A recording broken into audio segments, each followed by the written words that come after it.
अध्याय 41 शाश्वत पवित्र राजा। नोवेल हाय द्वारा प्रकाशित। जब वेई मिंगचेंग ने गार्डों को शहर से बाहर निकाला तो उन्होंने महसूस किया कि कैंगलैंग शहर की 50,000 मजबूत सेना पहले ही पीछे हट गई थी और धीरे धीरे क्षितिज में गायब हो गई थी। वेई मिंगचेंग सू होंग के पास आया और अपने घोड़े से उतरा। वह एक घुटने पर बैठ गया और मुठियां भींच ली। मेरी मदद के लिए शुक्रिया जनरल, मैं वेई मिंगचेंग हूँ, जियानान शहर का डिप्टी जनरल। सू होंग अपने घोड़े से उतरा और वेई मिंगचेंग को ऊपर चढ़ने में मदद की। मैं तो बस एक आम आदमी हूँ, जनरल से इतना सम्मान पाने का हकदार नहीं हूँ। क्या मैं जान सकता हूँ कि ड्यूक वुडिंग के साथ आपका क्या रिश्ता है? हालांकि वेई मिंगचेंग ने पहले ही अनुमान लगा लिया था, फिर भी उसने पूछा। सूमू मेरे पिता हैं। वेई मिंगचेंग ने सिर हिलाया। यदि ऐसा नहीं होता तो दुनिया में कोई भी काले बख्तरबंद घुड़सवार सेना का नेतृत्व नहीं कर सकता था और इस लौह रक्त वाली सेना को स्वेच्छा से अपने पीछे चलने के लिए मजबूर नहीं कर सकता था। बड़े भाई, यह झाओ कियान का सिर है, इसे अपने पिता और माँ के लिए बलिदान समझो, वे शांति से आराम कर सकते हैं। सू जीमो वहां गया और अपनी कमर से लटका हुआ सिर सू होंग को दे दिया। सू होंग ने यान के राजा का सिर उठाया और सू जीमो की ओर देखा। एक पल के लिए उसके मन में मिश्रित भावनाएं उठी। 16 साल की सहनशीलता और साजिशें। उसे उम्मीद नहीं थी कि अंत में सू परिवार के खून के झगड़े का बोझ उसके छोटे भाई के कंधों पर पड़ेगा। हालांकि सू जिमो ने शुरू से ही राजधानी में लड़ाई के बारे में एक शब्द भी नहीं कहा, लेकिन सू जिमो की आंखों में थकान और उसके शरीर पर खून के धब्बे देखकर सू होंग अनुमान लगा सकता था कि वह राजधानी में एक भयंकर लड़ाई से गुजरा होगा और बाल बाल बच गया होगा। क्या राजा सचमुच मर गया है? वेई मिंगचेंग ने यान के राजा के सिर की ओर देखा और धीरे से बुदबुदाया। उसकी आंखों में चमक थी।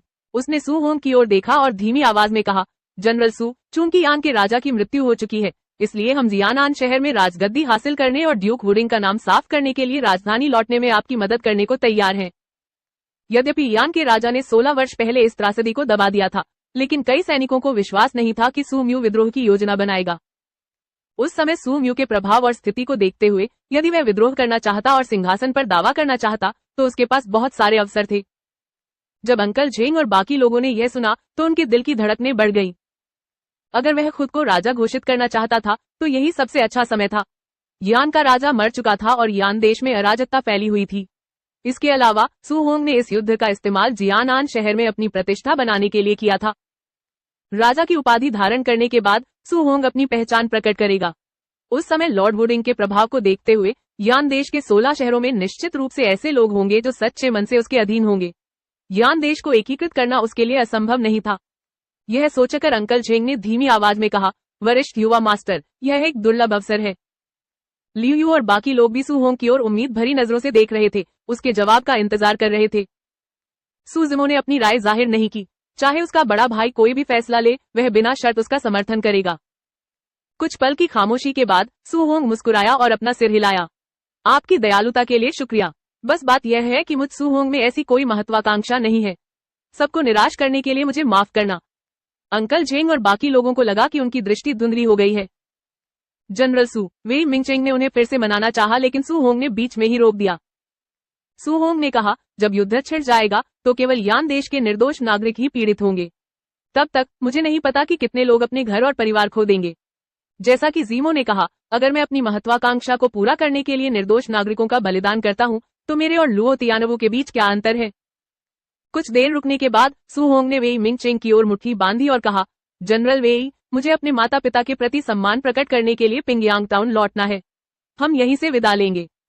इसके साथ ही सू होंग अपने घोड़े पर सवार हो गया और 5000 काले बख्तरबंद घुड़सवारों को वापस पिंगयांग टाउन ले गया। वेई मिंगचेंग और सैनिक काफी देर तक सू होंग के पीछे के दृश्य को देखते रहे। पिंगयांग टाउन, सू परिवार का पिछवाड़ा। सू होंग, सू जीमो और सू जियानिंग एक कब्र के सामने घुटनों के बल बैठ गए। उनके सामने ही यान के राजा का सिर रखा था। सू जियानिंग पहले से ही रो रही थी। सू होंग के कपड़े भी आंसुओं से सने हुए थे। इतने सालों में सू जिमो ने अपने बड़े भाई को कभी रोते नहीं देखा था। यहाँ तक कि जब वह यान के राजा की हत्या करने में असफल रहा तब भी सू होंग निराश ही रहा। उसने एक आंसू भी नहीं बहाया।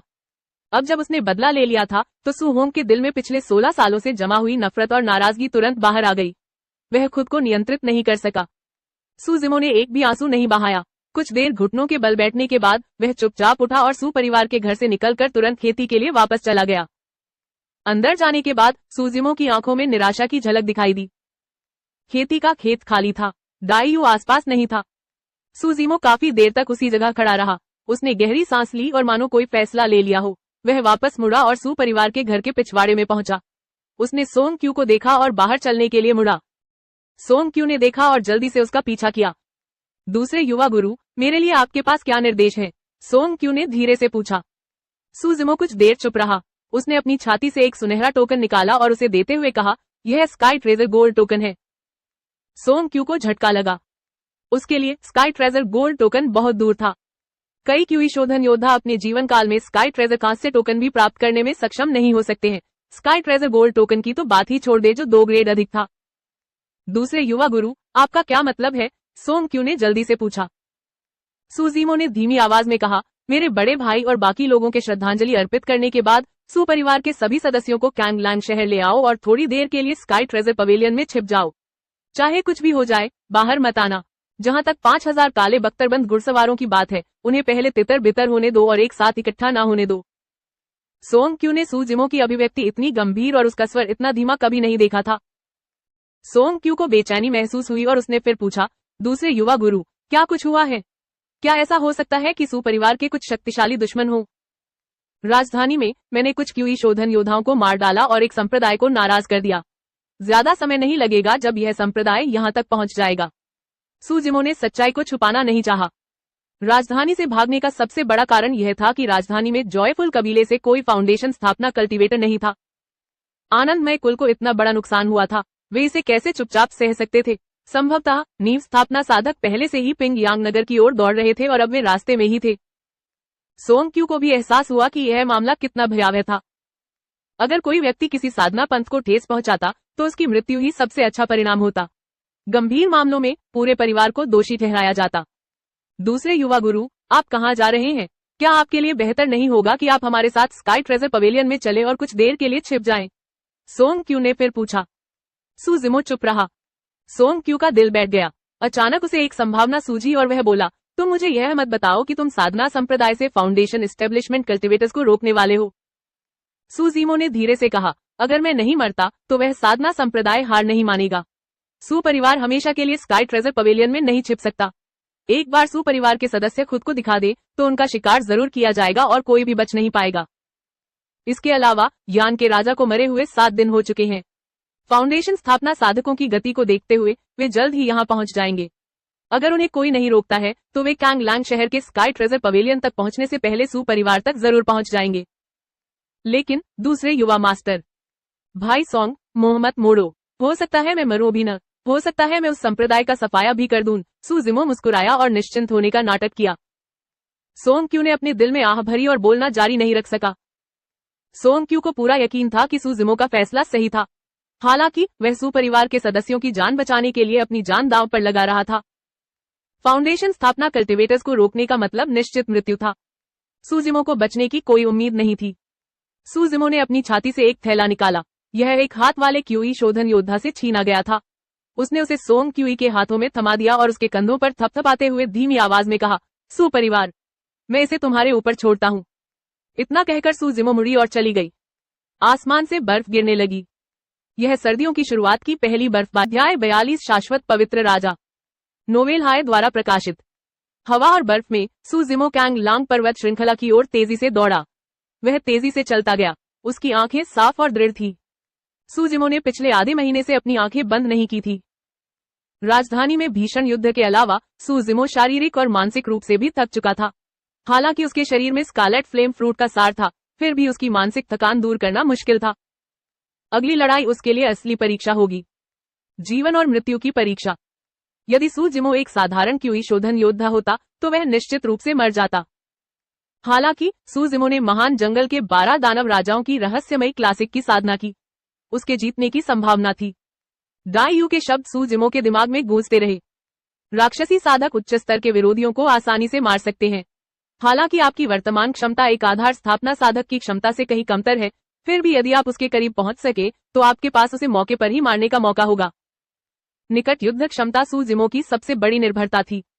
हालांकि सबसे मुश्किल बात यह थी कि जॉयफुल कबीले के साधकों को उसकी नजदीकी युद्ध क्षमता का पहले ही अनुभव हो चुका था। वे पहले से ही सावधानी बरतते थे और उसे ज्यादा मौके नहीं देते थे। और सुजीमो को फाउंडेशन स्थापना साधक के साधनों के बारे में कुछ भी नहीं पता था। क्या यह सिर्फ आत्मिक हथियारों को नियंत्रित करना था? उसे डर था कि यह इतना आसान नहीं है। सू जिमो पूरी गति से दौड़ा और कुछ ही समय में कैंग लैंग पर्वत श्रृंखला पर पहुंच गया। साधक यात्रा करते समय आम लोगों से अलग होते थे। वे हवा में उड़ते थे। अगर उन्हें सबसे तेज गति और सबसे कम दूरी से पिंगयांग नगर पहुंचना होता तो वे कैंग लांग पर्वत श्रृंखला के ऊपर आकाश से जरूर गुजरते। सू जिमो यहाँ रुकना चाहता था और जॉयफुल कबीले के साधकों को मारना चाहता था। कैंग लांग पर्वत श्रृंखला पर वापस आकर सू जिमो को एक अवर्णनीय परिचय का एहसास हुआ। यह उनका मुख्य युद्ध क्षेत्र था। एक विशाल प्राचीन पेड़ पाकर सू जिमो अपने दोनों हाथों और पैरों से तेजी से ऊपर चढ़ गया। वह किसी बंदर से भी ज्यादा फुर्तीला था। किसी उच्च बिंदु पर वह संदिग्ध गतिविधियों को तुरंत पहचान सकता था और पहल कर सकता था। इस लड़ाई में सू जिमो को हर छोटी बड़ी बात पर ध्यान से विचार करना था। तभी वह स्थिति को पलट सकता था और बचने की उम्मीद के लिए लड़ सकता था। सू जिमो अपने घुटनों के सामने कोल्ड मून सेबर रखे हुए उस प्राचीन वृक्ष पर बैठा था। उसने हाथ में सैंगुइन क्रिस्टल धनुष पकड़ा हुआ था और अपनी आंखें बंद कर ली थी। यह उनके लिए आराम करने का आखिरी मौका था। बर्फ और भी भारी होती जा रही थी। वे आकाश और पृथ्वी को ढकते हुए इधर उधर फड़फड़ाने लगे। कैंग लैंग पर्वत श्रृंखला मानो शुद्ध सफेद धुंध की परत से ढकी हुई थी। वह बिल्कुल साफ और सुंदर थी। सैंगुइन क्रिस्टल धनुष और कोल्ड मून सेबर बर्फ के कणों से ढक गए थे। अब उनका मूल स्वरूप दिखाई नहीं दे रहा था। सू जिमो आराम कर रहा था और उसने महान जंगल के 12 दानव राजाओं की रहस्यमयी शास्त्रीय विधि की सांस लेने और निःश्वसन की विधि का अभ्यास किया। उसका शरीर उबल रहा था और उसके सिर के ऊपर से सफेद भाप उठ रही थी।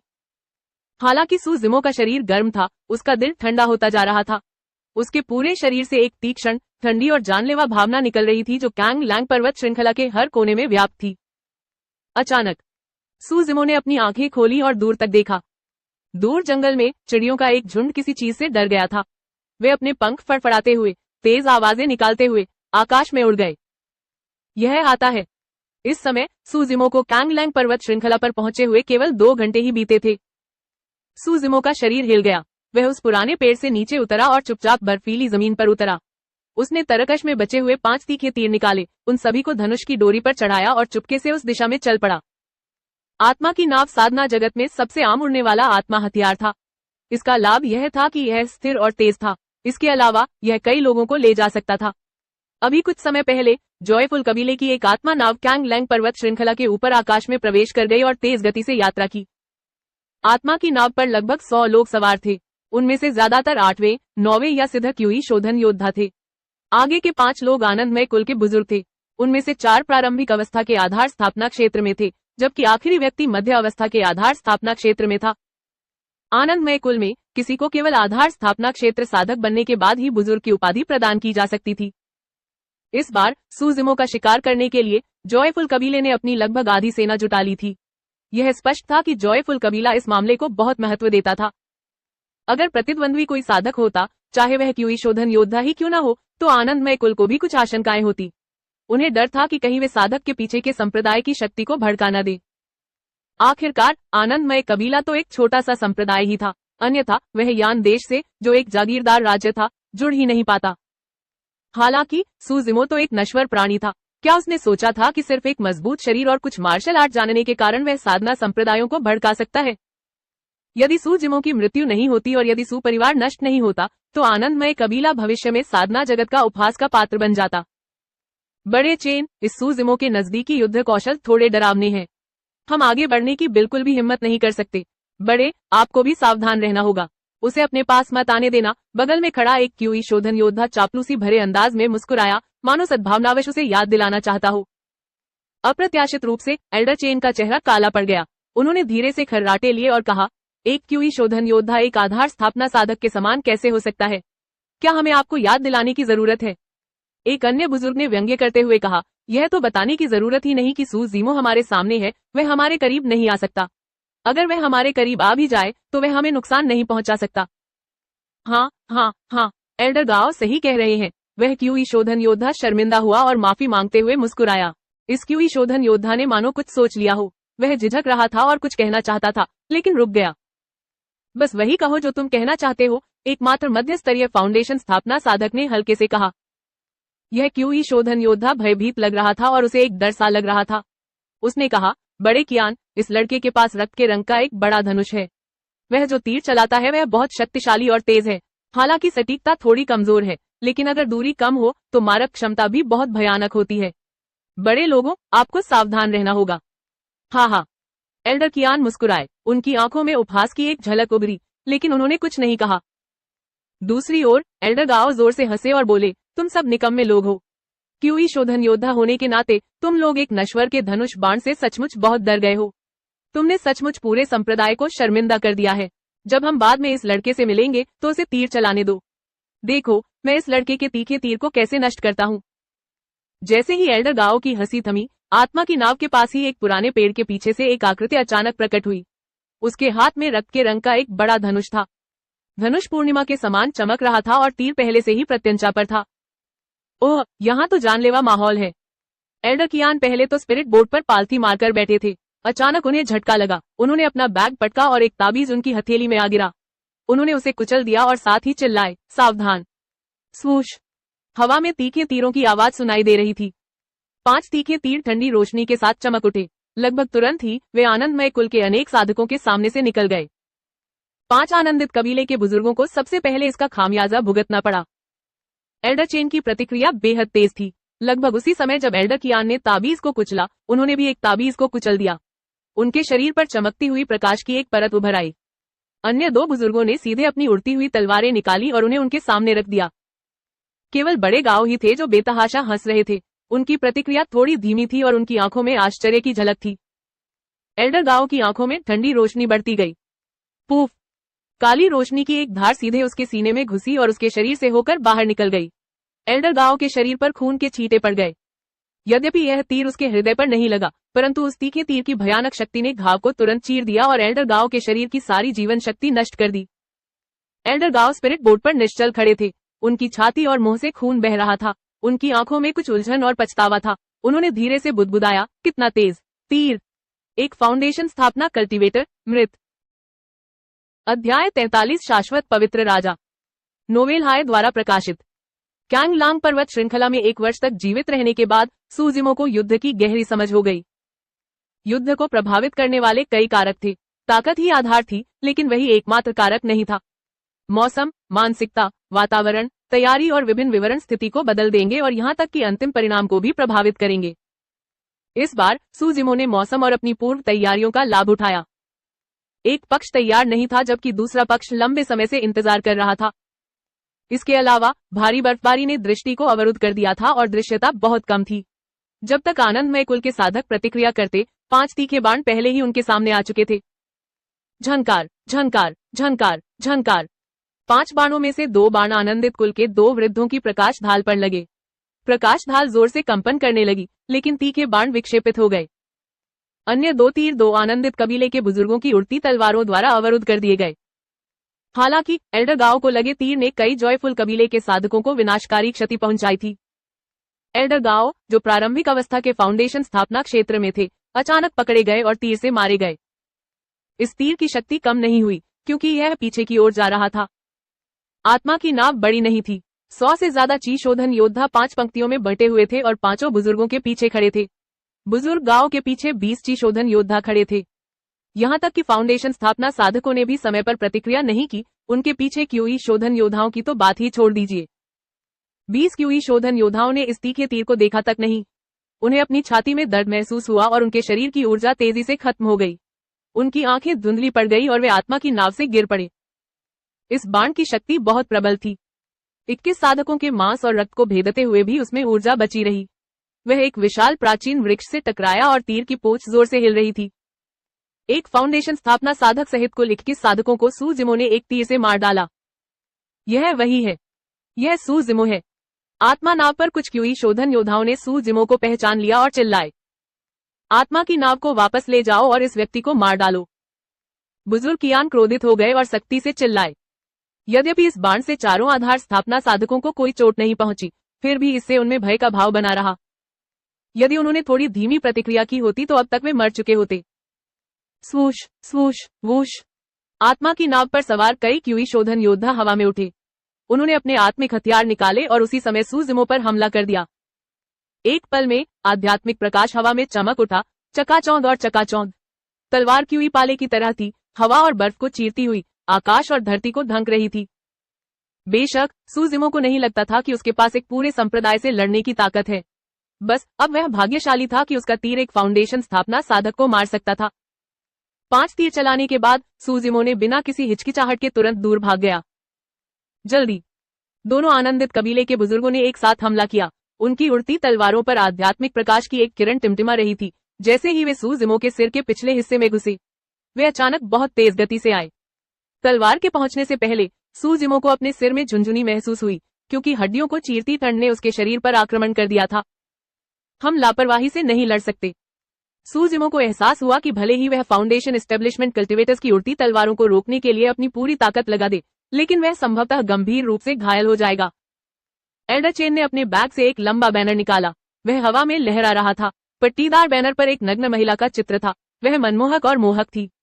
अकस्मात लंबे बैनर पर आध्यात्मिक प्रकाश की एक चमक थी। उस मोहक महिला ने अचानक अपनी आंखें खोली। उसने अपनी बड़ी बड़ी नम आंखें झपकाई और सूजिमो की ओर देखा। उसका नग्न शरीर बैनर पर हिल रहा था, ऐसी मुद्रा में कि किसी का भी खून खौल जाए।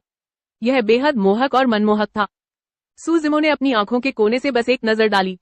उसने महसूस किया कि उसका मुंह और जीभ सूख गए हैं और उसके पेट के निचले हिस्से में बुरी आग का एक गोला उठ रहा है। अजीब।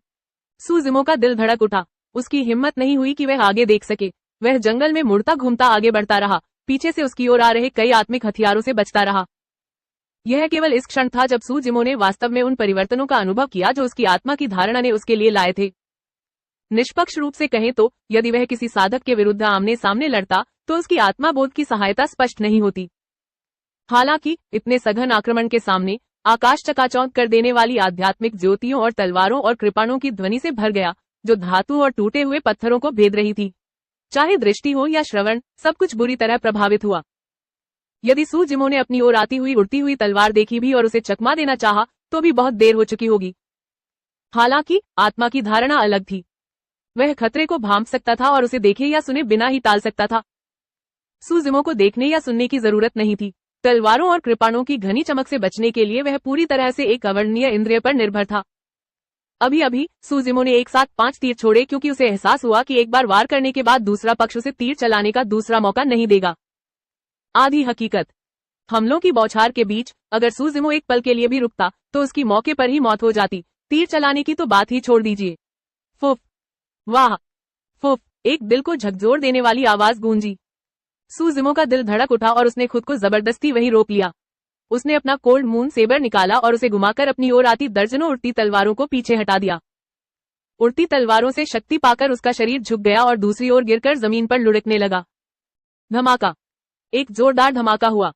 सूजिमो ने बगल से देखा। उसके सामने 3 इंच की दूरी पर एक अंगूठी के आकार के आत्मिक हथियार ने जमीन में एक बड़ा सा गड्ढा कर दिया था। अभी अगर वह आधा कदम भी आगे बढ़ता तो उसका पूरा शरीर इस अंगूठी के आकार के आत्मा हथियार से उड़ जाता। सूजिमो ने ध्यान से देखा और पाया कि इस अंगूठी के आकार के आत्मा हथियार पर 2 आत्मा पैटर्न चमक रहे थे।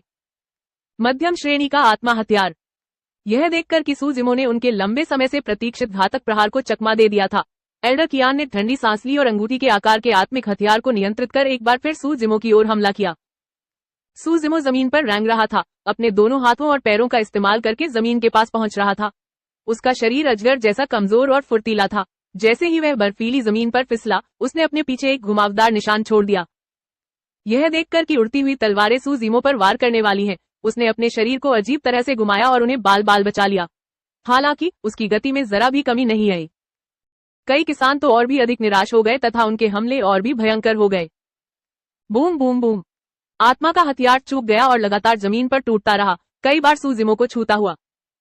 रेत और पत्थर जो उड़े थे सूजिमो के शरीर से टकराए, जिससे उसे हल्का दर्द महसूस हुआ। सूजिमो ने अपने होंठ कसकर भींच लिए। शांत भाव से उसने दांत पीसकर अपनी बात जारी रखी। जॉयफुल कबीले के साधकों ने ऐसी गतिविधि तकनीक कभी नहीं देखी थी।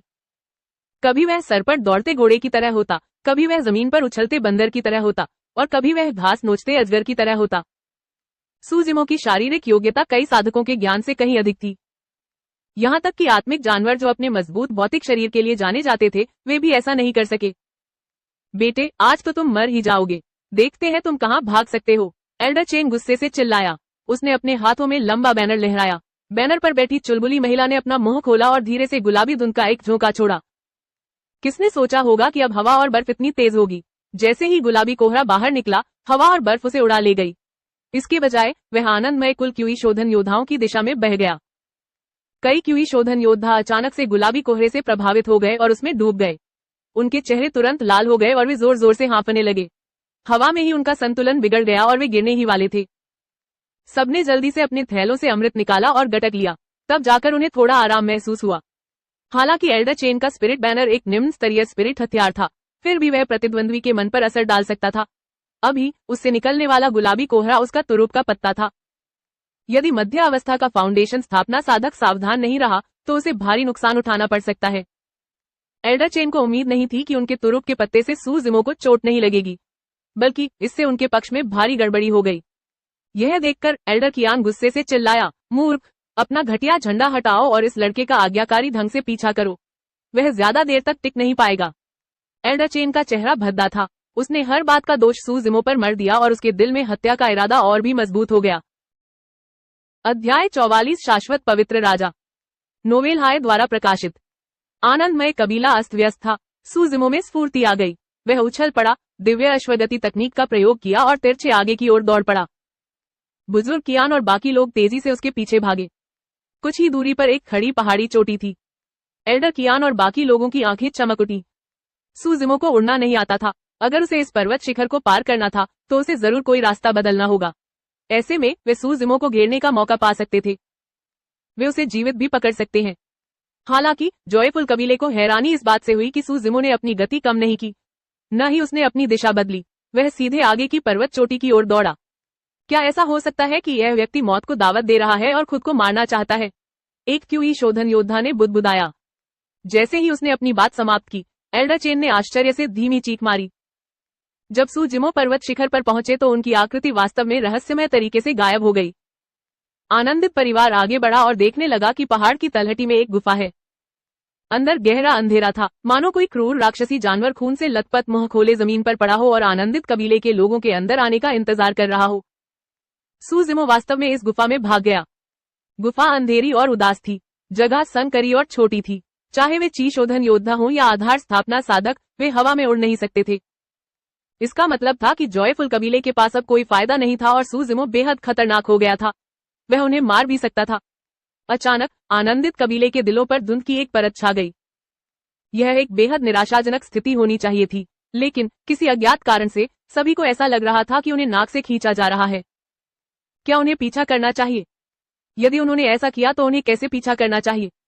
हर किसी के मन में दो सवाल कौन थे। अगर यह गुफा मर चुकी होती तो सबसे अच्छा होता।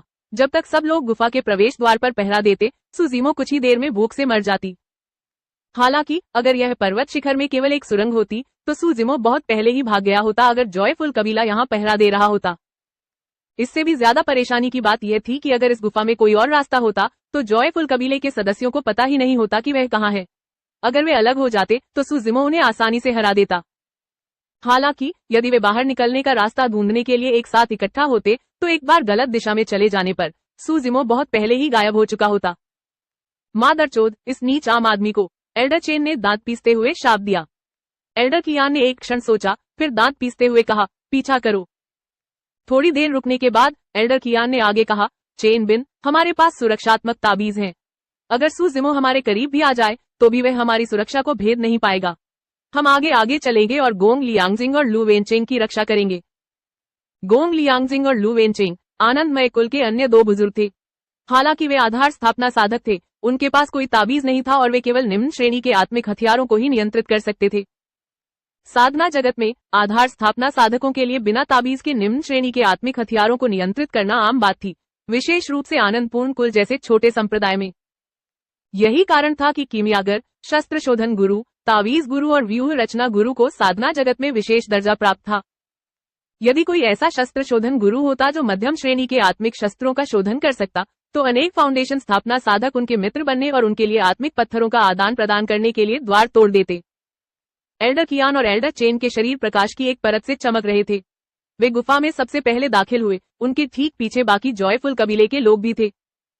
गुफा की जमीन ऊबड़ खाबड़ और गड्ढों से भरी थी। कई क्यूई शोधन योद्धाओं के भंडारण थैलों में ढेर सारा खजाना था, लेकिन उन्हें रोशन करने वाला कुछ भी नहीं था। वे तेजी से आगे बढ़ने के लिए केवल एल्डर कियान और एल्डर चेन पर लगे सुरक्षात्मक ताबीजों से निकलने वाली मंद रोशनी पर ही भरोसा कर सकते थे। पीछे चल रहे जॉयफुल कबीले के सदस्यों के चेहरे पीले और तनावग्रस्त थे। वे इधर उधर देख रहे थे। उन्हें डर था कि कहीं सूजिमो अचानक बाहर न आ जाए और उन्हें अचानक मार न डाले। हालांकि गोंग लियांगजिंग और लू वेनचेंग फाउंडेशन स्थापना साधक थे, फिर भी इस समय उनकी हथेलियां पसीने से तर थी। वे डर और घबराहट के साथ गुफा में चल रहे थे। माहौल और भी दमगोटू होता जा रहा था। गुफा में थोड़ी सी भी हलचल होने पर भीड़ में हलचल मच जाती थी। एल्डर कियान और एल्डर चेन आगे आगे चल रहे थे।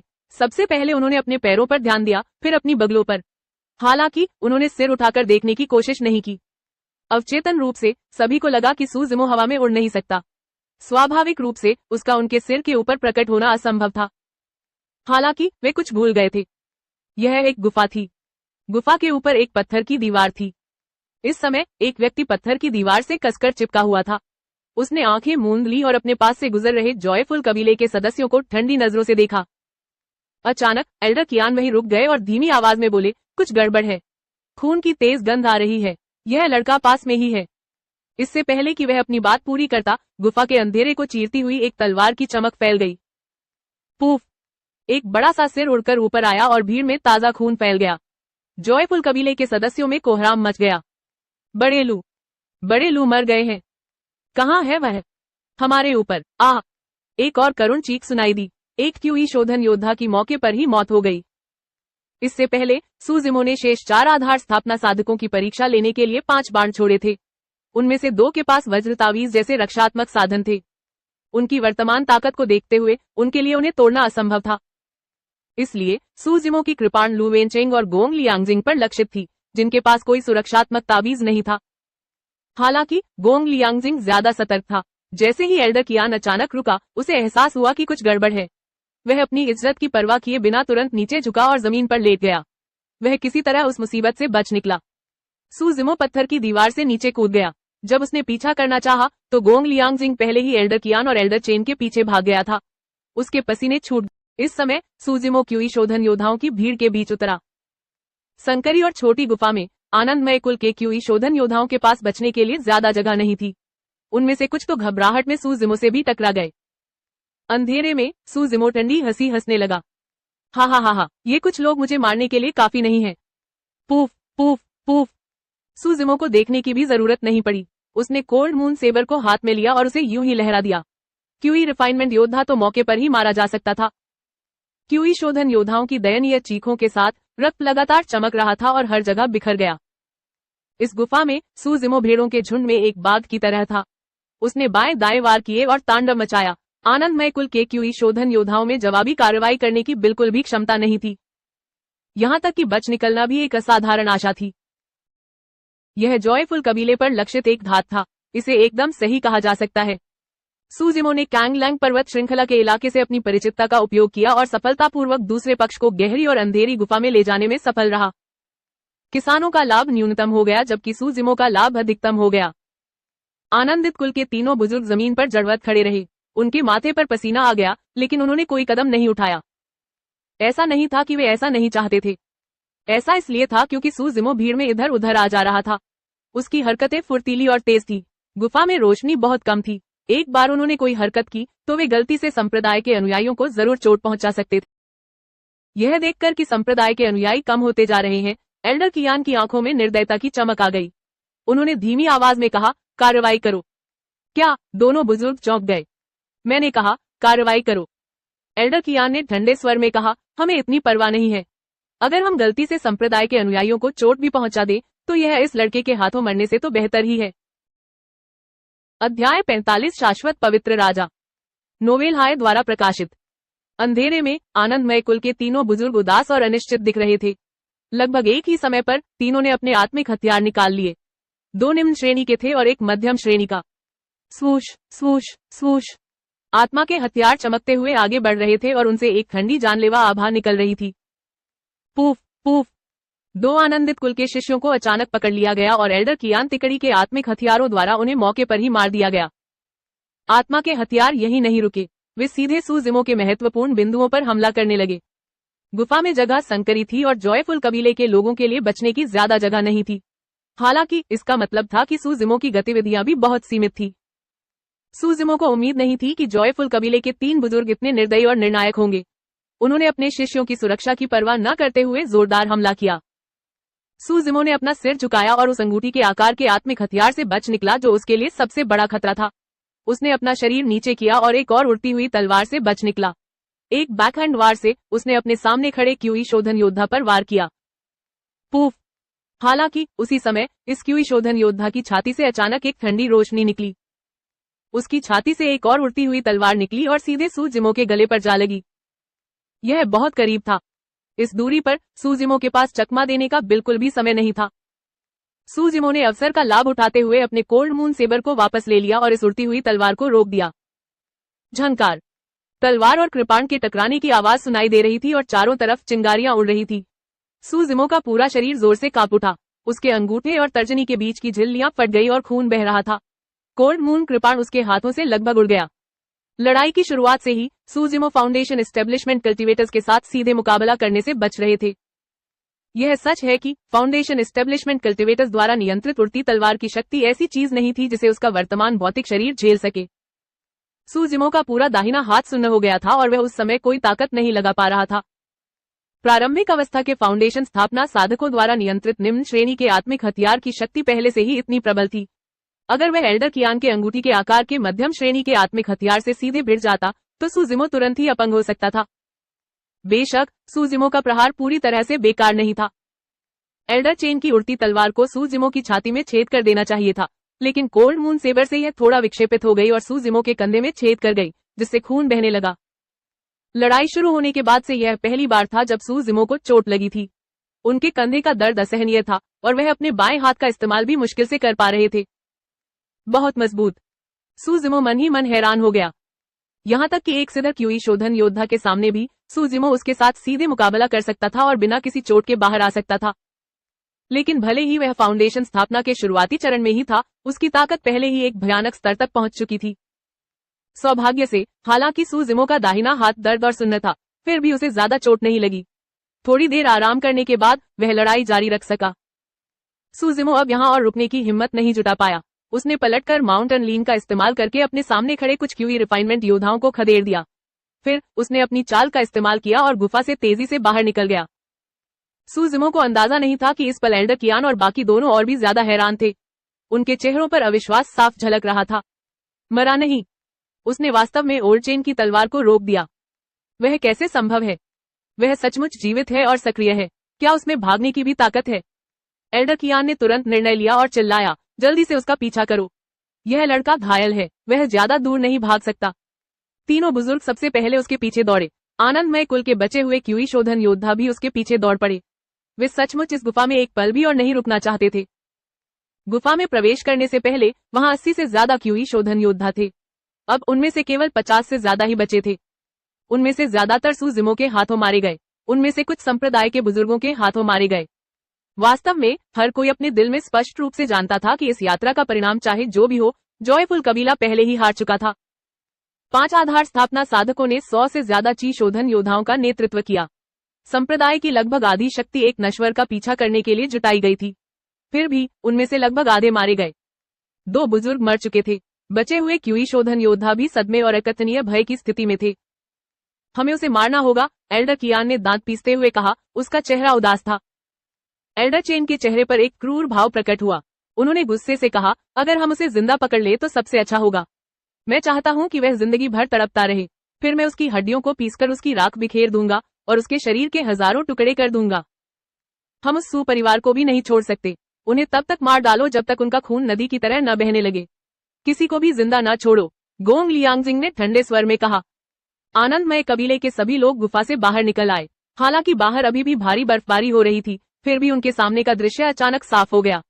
आखिरकार उन्हें गुफा के घुटन भरे अत्याचार से मुक्ति मिल गई थी। वहां पर एल्डर कियान ने सामने की ओर इशारा किया। कुछ ही दूरी पर सूजिमो अभी भी बिना रुके दौड़ रहा था। उसका बायां हाथ लटक रहा था और खून से तर था। बर्फीली जमीन पर वह बेहद चमकदार लग रहा था। उसका पीछा करो। आनंदित कबीले के सभी लोग हवा में उछल पड़े और तेजी से आगे बढ़ गए। भाई कियान, सुरक्षा तावीज पर मौजूद आत्मिक ऊर्जा ज्यादा देर तक नहीं रहेगी। हमें इस लड़के को जल्दी से वश में करना होगा, एल्डर चेन ने धीमी आवाज में कहा। एक बार सुरक्षा तावीज का असर खत्म हो गया तो हमारी जान भी खतरे में पड़ जाएगी। यदि ताबीज छोड़ दिया गया तो यह लंबे समय तक प्रभावी नहीं रहेगा। कुछ समय के बाद ताबीज पर लगी आत्मिक ऊर्जा समाप्त हो जाएगी और उसका प्रभाव समाप्त हो जाएगा। एल्डर चेन के पास सिर्फ यही सुरक्षा ताबीज था। एक बार इसका असर खत्म हो जाए तो वह गोंग लियांगजिंग से अलग नहीं रह जाएगा। यदि उसे गुफा में फिर से ऐसी स्थिति का सामना करना पड़ा तो उसके लिए मौत से बचना मुश्किल हो जाएगा। बुजुर्ग कियान ने सिर हिलाया। दरअसल उसके बैग में अभी भी एक सुरक्षा ताबीज था। हालांकि वह ताबीज कीमती था और वह उसे बर्बाद नहीं करना चाहता था। एल्डर कियान ने उड़ती हुई तलवार पर पैर रखा और दोनों हाथों से मंत्र पढ़ा। हवा और बर्फ में अचानक एक रहस्यमयी शक्ति उमड़ पड़ी, मानो उसे किसी ने बुलाया हो। वह एल्डर कियान की उंगलियों की ओर तेजी से बढ़ी। पृथ्वी डूबने का कौशल। एल्डर कियान ने अचानक उस दिशा की ओर इशारा किया जहां सू जिमो भाग गया था। इससे बहुत पहले ही सू जिमो को अपने दिल की धड़कनें तेज महसूस हुई थी। एल्डर कियान की आवाज सुनकर सू जिमो जल्दी से रुक गया। गड़गड़ाहट। सू जिमो के ठीक सामने जमीन पर मानो किसी जोर का प्रहार हुआ हो। अचानक जमीन ढह गई और एक बड़ा सा गड्ढा बन गया।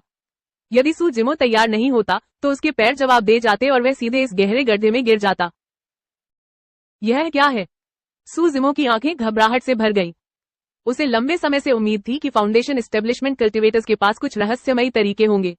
हालांकि उसके सामने जो दृश्य था वह सचमुच उसकी समझ से परे था। लकड़ी बांधने का कौशल। जैसे ही सू जिमो एक पल के लिए स्तब्ध रह गया, उसके कानों में एक और आवाज गूंजी। सू जिमो का दिल तेजी से धड़क रहा था और उसे एहसास हो गया था कि कुछ गड़बड़ है। वह अपने सामने बने विशाल गड्ढे से निकलकर दूसरी तरफ भाग जाना चाहता था। अप्रत्याशित रूप से जैसे ही सू जिमो उठने वाला था, कुछ मुरझाई हुई बेलें अचानक उसके पैरों के नीचे बर्फ से बाहर निकली और उसके पैरों के चारों ओर कसकर लिपट गईं। स्वूश स्वूश स्वूश। हवा में किसी आत्मिक हथियार के फटने की आवाज सुनाई दे रही थी। यह दिल को झकझोर देने वाली थी। उस समय सू जिमो का शरीर बंधा हुआ था और वह बच नहीं सकता था। अगर उस पर आत्मा का हथियार लग जाता तो वह वहीं मर जाता। सू जिमो खतरे के सामने घबराया नहीं। वह जमीन पर गिर पड़ा और कोल्ड मून सेबर को उल्टी पकड़ में पकड़कर अपने पैरों के चारों ओर लिपटी लताओं पर वार करने लगा। स्नैप। बेलें टूट गई। उसी समय घनीभूत आत्मिक अस्त्र शस्त्र भी उसके सामने आ पहुंचे। सू जिमो ने अपने दांत भींच लिए। उसका शरीर पूरी तरह ऐंठ गया और उसकी नसें सिकुड़ गईं। उसके शरीर की हड्डियों से चटकने की आवाजें सुनाई दे रही थी। वह आनंदमय कुल के मुखिया के 3 आत्मिक अस्त्रों से बाल बाल बच गया। 3 आत्मिक हथियारों से बचने के बाद सू जिमो उन 50 से अधिक आत्मिक हथियारों से नहीं बच सका जो उसकी ओर आ रहे थे। हालांकि सभी हमलावर क्यूई शोधन योद्धा थे, लेकिन 50 से अधिक क्यूई शोधन योद्धाओं का एक साथ हमला भी एक भयानक शक्ति थी जिसे नजरअंदाज नहीं किया जा सकता था। पल भर में स्थिति बेहद खतरनाक हो गई। सू जिमो की जान खतरे में पड़ गई। अध्याय 46 शाश्वत पवित्र राजा। नोवेल हाय द्वारा प्रकाशित। उसके पास इसका सामना करने के अलावा कोई और विकल्प नहीं था। पलक झपकते ही सू जिमो ने मांस और रक्त का पत्थरीकरण क्रिया सक्रिय कर दिया। उसकी मांसपेशियां सख्त हो गई और उसकी नसें कांपने लगी। उसकी शारीरिक शक्ति चरम पर पहुंच गई। उसने एक हाथ से कृपाण पकड़ी और तेजी से अपने सामने एक चाप बनाया। वहां कृपाण जैसी छाया और ठंडी रोशनी की परतें थी। झंकार झंकार झंकार। सू जिमो के सामने आत्मिक हथियार कृपाणों की परछाइयों से टकराते रहे। धातुओं के टकराने की आवाज लगातार सुनाई दे रही थी। हर तरफ चिंगारियां उड़ रही थी। सू जिमो लड़खड़ाता हुआ पीछे हटता रहा। उसके गले में मीठा सा स्वाद था। उसके मुंह में खून का एक कौर भर गया था, लेकिन उसने उसे थूका नहीं। सू जिमो ने दांत पीस लिए और अपनी सांस रोक ली। एक बार सांस छोड़ते ही उसकी वहीं मौत हो जाती। टकरा जाना। सू जिमो का शरीर पास ही एक बड़े गड्ढे में गिर पड़ा। उसने खून की उल्टी की और उसके हाथ से कोल्ड मून सेबर गिर गया। उसकी हथेली बुरी तरह क्षत विक्षत और कांप रही थी। यद्यपि उसने 50 से अधिक क्यूई शोधन योद्धाओं के हमलों का सामना किया था, फिर भी सू जिमो गंभीर रूप से घायल हो गया था। इतनी जोरदार टक्कर से सू जिमो का शरीर टूटकर बिखर गया। उसका पूरा शरीर दरारों से भर गया। ताजा खून रिसकर उसके हरे वस्त्र को लाल कर रहा था। बर्फ के टुकड़े सू जिमो के शरीर पर गिरे और गर्म खून से तुरंत पिघल गए। सू जिमो का चेहरा पीला पड़ गया था। वह कराह रहा था और उठने की कोशिश कर रहा था। हालांकि उसे लग रहा था कि उसकी हड्डियां और टैंडन टूटने वाले हैं। चुभता हुआ दर्द उसके दिमाग को बेकाबू कर रहा था। इतनी तीव्र उत्तेजना के कारण सू जिमो का शरीर कांपने लगा और अनियंत्रित रूप से ऐंठने लगा। जॉयफुल कबीले के सभी लोग विशाल गड्ढे के किनारे खड़े होकर ऊपर से सू जिमो को देख रहे थे। उनकी आंखें उत्साह और थोड़ी सी सावधानी से भरी हुई थी। अंततः यह व्यक्ति मरने वाला था। सभी को ऐसा महसूस हुआ जैसे उनके कंधों से भारी बोझ उतर गया हो। अगर वे उसका पीछा करते रहे तो वह व्यक्ति किसी दूसरी गुफा में छिप जाएगा। जॉयफुल कबीले के सभी लोग, जिनमें एल्डर कियान भी शामिल था, इस बात की गारंटी नहीं दे सकते थे कि उनमें उसका पीछा करने की हिम्मत होगी। बुजुर्ग कियान और बाकी दोनों दशकों से साधना जगत में थे। उन्होंने साधकों के साथ कई जीवन मरण के संघर्ष भी किए थे। हालांकि उन्हें पहले कभी इतना चालाक व्यक्ति नहीं मिला था।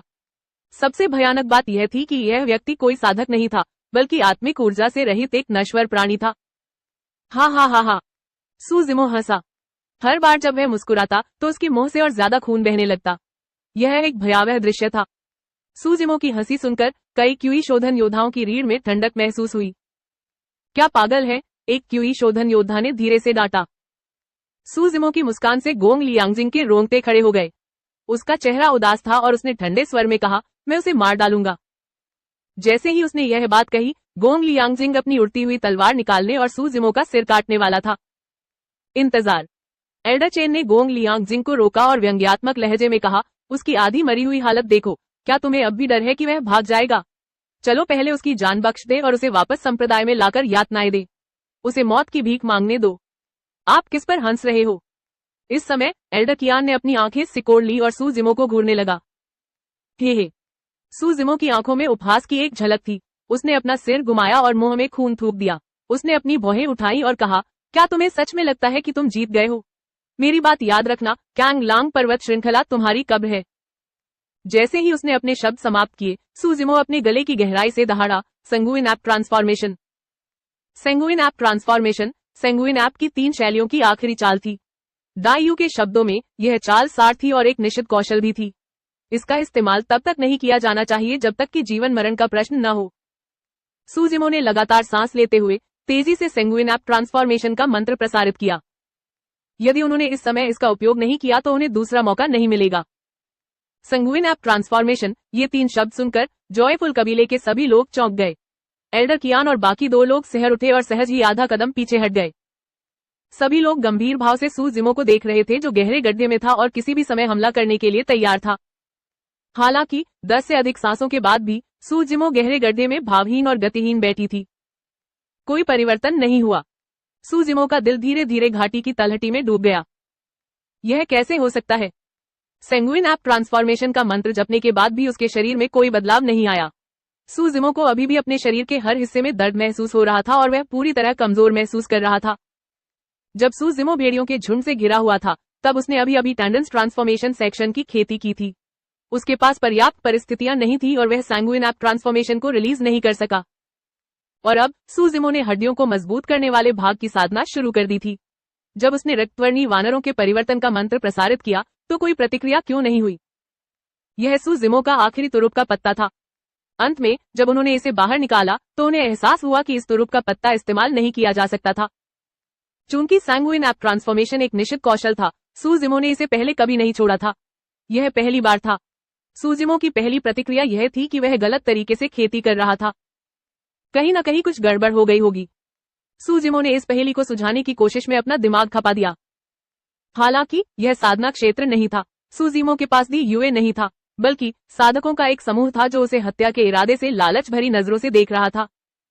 कोई भी उसकी पहेली को हल नहीं कर सका और दूसरा पक्ष भी उसे ज्यादा समय नहीं दे रहा था। जॉयफुल कबीले के सभी लोगों ने कुछ देर तक इंतजार किया, लेकिन उन्हें एहसास हुआ कि सू जिमो के शरीर पर कोई हलचल नहीं थी। वे मूर्ख बनाए गए थे। सभी लोग क्रोधित थे। धिक्कार है, यह नीच आम आदमी अभी भी हमें मूर्ख बनाने की फिराक में है। एक क्यूई शोधन योद्धा ने जोर से गाली दी। उसे मार डालो, उसे मार डालो। भीड़ उत्तेजित थी और कई क्यूई शोधन योद्धा ऊपर से चिल्ला रहे थे। लगभग सबका ध्यान सू जिमो पर था।